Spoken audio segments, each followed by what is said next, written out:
বিয়ের পর একটা মেয়ে সব থেকে বেশি যেটা হারায় সেটা হচ্ছে যত্ন আর ভালোবাসা। আর এই ঘাটতিটা কিন্তু দেখা যায় বিয়ের পরই। বিয়ে না হলে বোঝাই যায় না যে একটি মেয়ে সংসারের জন্য, ছেলে মেয়ের জন্য, স্বামীর জন্য যত কিছুই করুক না কেন, দিন শেষে সে কিন্তু একাই। তো যাই হোক, এটা ছিল হচ্ছে সবরবরাতের একটি ভিডিও। সময় হয়ে ওঠেনি দেখে আপনাদের সাথে আর শেয়ার করতে পারিনি, তাই ভাবলাম আজকে আপনাদের সাথে শেয়ার করি। আসসালামু আলাইকুম, যে যেখান থেকে আমার ভিডিওটি দেখছেন সবাইকে ওয়েলকাম জানাচ্ছি। সকালে প্রথমেই ঘুম থেকে উঠে আমার যে কাজটা থাকে সেটা হচ্ছে একটি রিলস আপলোড করা আপনাদের জন্য আর বাচ্চাদের জন্য নাস্তা বানানো। আমি কি খাবো বা আমার জন্য সময় প্রয়োজন সেটা নিয়ে আমি একটু টেনশন করি না। তো সকালে ঘুম থেকে উঠে তো নাস্তা বানিয়ে নিয়েছি। আর নাস্তা ছিল আজকে পরোটা আর হচ্ছে ডিম। এটা হচ্ছে মাঝে মধ্যে, কেন প্রতিদিনই কিন্তু খাওয়ানো হয়, তবে মাঝে মধ্যে কিন্তু ওদের জন্য নুডলসটা শুধু করা হয়। 3 বছর প্লাস হবে মা গ্রামে এসেছে, তবে এই গ্যাসের বোতলটা কিন্তু এতদিন ভরাই হয়নি, মানে চুলা একেবারে হচ্ছে উঠানো ছিল। আমি এসেছি এবার, সেজন্য কিন্তু এই চুলাটা লাগানো হয়েছে। গতবার এসে এতটা প্যারা নেই। আর এখন হচ্ছে বাচ্চাদের নাস্তাটার জন্য আমার একটু বেশি টেনশন হয়, সেজন্য হচ্ছে গ্যাসটা ভরে নিয়েছি যাতে আমার কোনো কষ্ট না হয়। আর সব থেকে বড় যে কথাটা, আপনাদের জন্য ভিডিও মেক করতে হয়, আর বারে বারে মাটির চুলায় যাওয়াটা আমার কাছে পসিবল না। তো যাই হোক, আমাদের জন্য হচ্ছে একটি ডিম ভাজি করে নিচ্ছিলাম। এটা হচ্ছে পানি ভাত দিয়ে খাওয়া হবে, সাথে হচ্ছে শুকনো মরিচ, আবার সাথে গতকালকের ভাজিও ছিল, সেটাও খাওয়া হবে। সেজন্য ভাজিটা একটু গরম করে নিয়েছিলাম, যেহেতু গ্যাসের চুলা অন করেছি সেটাতেই গরম করে নিচ্ছি।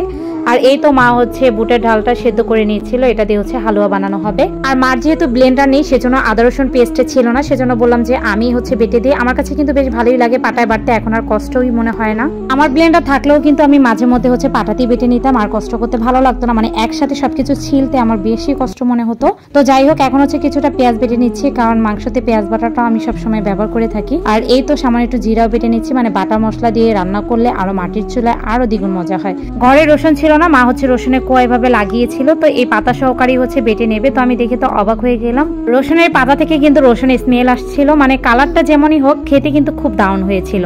তো এই তো আমি এগুলো বেটে নিয়েছি। আর এখন হচ্ছে ধনিয়া বেটে নেব, মানে মার হচ্ছে ধনিয়া গুঁড়া ছিল না বা হচ্ছে শুকনো ধনিয়াও ছিল না, গাছ থেকে ধনিয়া নিয়ে তারপরে এগুলোই হচ্ছে বেটে দেবে। তো এগুলো সবকিছু বেটে মাকে আমি সব রেডি করে দিচ্ছিলাম, মা শুধু হচ্ছে হাতে মেখে তারপর হচ্ছে বসিয়ে দেবে। আর মাটি চুলা রান্না করতে আমার কাছে ভালোই লাগে, খারাপ লাগে না, তবে মার কাছে আসলে কিন্তু রান্না করি না। আর এমনিতে আমার মাও কিন্তু রান্না করতে দেয় না, কারণ আমাদের স্কিন নষ্ট হয়ে যাবে, মা এই চিন্তাটা করে। তো যাই হোক, মা হচ্ছে সবকিছু দিয়ে দিয়েছিল। এটা আদা রসুন বাটা, তারপর হচ্ছে রসুনটা তো দেখতেই পেরেছেন, পাতা যে বাটাটা ছিল সেটাই দিল, কিছুটা পেঁয়াজ কুচি ব্যবহার করেছে, তারপর পরিমাণ মতো তেল, লবণ, মানে যা যা মাংসতে প্রয়োজন হয় সব কিন্তু দিয়ে দিয়েছে। আর এখন হাত দিয়ে খুব ভালোভাবে সময় নিয়ে একটু মেখে নিচ্ছে, তারপর কিন্তু হাত দিয়ে সামান্য একটু পানিও ব্যবহার করবে, যেন কষানোর টাইমে মাংসটা নিচে লেগে না যায়। আর এখন হচ্ছে এই তো বুটগুলো যে সেদ্ধ করেছিল, মানে ডালগুলো, সেগুলো কিন্তু মা বেটে নিচ্ছে, মানে কাজের ফাঁকে ফাঁকে যদি এগুলো কাজে গুছিয়ে রাখে তাহলে কিন্তু বিকেলে খুব তাড়াতাড়ি বানিয়ে নিতে পারবে।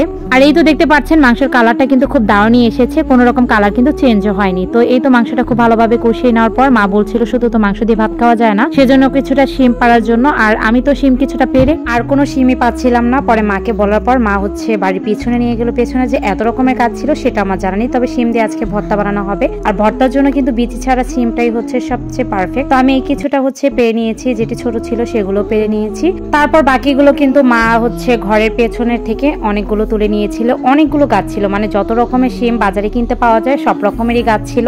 সব রকমের শিমগুলো খেতেই কিন্তু অনেক মজার ছিল, তবে সাদা যে শিমটা পাওয়া যায় সেই শিমটা কিন্তু একেবারেই ভালো লাগে না। মা যতবারই এই শিমগুলো লাগাক না কেন, যেভাবেই রান্না করুক, ভালোই লাগে না। তো আমি হচ্ছে শিমগুলো খুব ভালোভাবে বেছে তারপর মাকে কেটে দিয়েছি, আর মা হচ্ছে সেদ্ধ করে শুকনো মরিচ আর পেঁয়াজের সাথে হচ্ছে ডলে তারপর ভর্তাটা বানিয়েছে। যাই হোক, আমরা দুপুরে খাওয়া দাওয়ার পর মা হচ্ছে হালুয়া বানিয়ে নিচ্ছিল। আর হালুয়ার জন্য আমি ঘিটা একেবারেই পাইনি, গ্রামের এখানে হচ্ছে ঘি পাওয়া যায় না, আর একটু দূরে যেতে হয়, সেটা আর কষ্ট করে মা আর গেল না, আর কেনাও হয়নি। ঘি ছাড়া কি হালুয়া খেতে ভালো লাগে বলুন? তারপর এবার কি করব, মা হচ্ছে হালুয়া বানাচ্ছিল আর আমি পাশে বসে দেখছিলাম। 2 বছর যাবত আমি নিজের হাতে হালুয়া বানাতে পারি না, সেটা তো কষ্ট লাগতোই, তবে বিয়ের পরে কিন্তু মায়ের হাতের হালুয়া পাশে বসে বানানো দেখতে পারতাম না, তবে এবার কিন্তু পেরেছি। আর এই তো হালুয়াটা বানানোর পরে মা হচ্ছে ছেনির মধ্যে খুব ভালোভাবে ছড়িয়ে দিয়েছে, আর আমি হাত দিয়ে হচ্ছে খুব সুন্দর মতো এভাবে সমান করে নিয়েছি। আর এই তো খুন্তি দিয়ে হচ্ছে আমি কেটে নিচ্ছি।